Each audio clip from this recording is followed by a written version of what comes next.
magbuso mi, ipili naman siya, magpapalit lang na siya, abot naman ano siya drawing. Bibilin lagi na siya, kaya di mo siya pili makitan sa init, kay malimpong man. Lagi na siya sa balay, na ang iya na yung gibuhat nga, nagtuon siya drawing.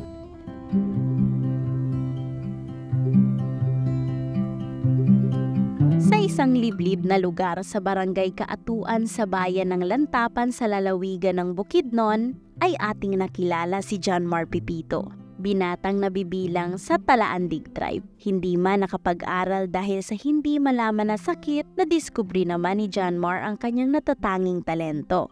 Ito ang pagguhit at pagpipinta. Ayon kay Lola Vangeline, si John Mar ay nababad sa kanilang bahay sapagkat hindi ito makapag-aral dahil sa kanyang karamdaman.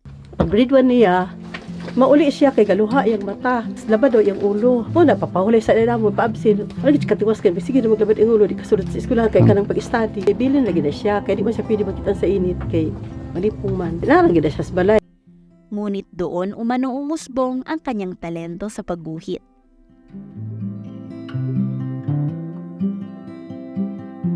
Kamangha-mangha ang paraan ng pagpipinta ni John Mar dahil gamit nito bilang tinta ang iba't ibang kulay ng lupa mula sa iba't ibang lugar sa Bukidnon. Dugmo kanang dugmo ko ram nang yuta daw mix butang ag tubig, kalampino kay siya daw butang ag glue. Okay, i-mix lang gid kay para wala gid siya tibugol-tibugol nga mo pilit sa painting. Ayon kay John Mar, itinuro umano sa kanya ang nasabing pamamaraan ng sikat na artist ng Bukidnon na si Waway Saway na agad naman niyang natutunan dahil may talento na ito sa pagguguhit.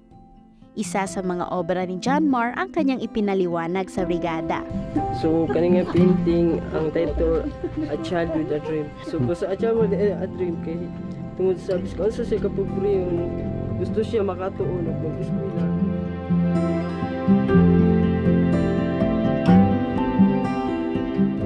Gusto pang matuto ni John Mar at mapalawig pa ang kanyang talento, magkaroon ng sariling art gallery at ipakilala sa mundo ang soil painting. Mailan sad ang amo ang gipanghimo makatag sa biskan asa nga lugar kaning soil painting. Hindi man natutunan ni John Mar ang pagbabasa at pagsusulat, ngunit tatagpuan naman ito ang kanyang lugar sa mundo ng sining.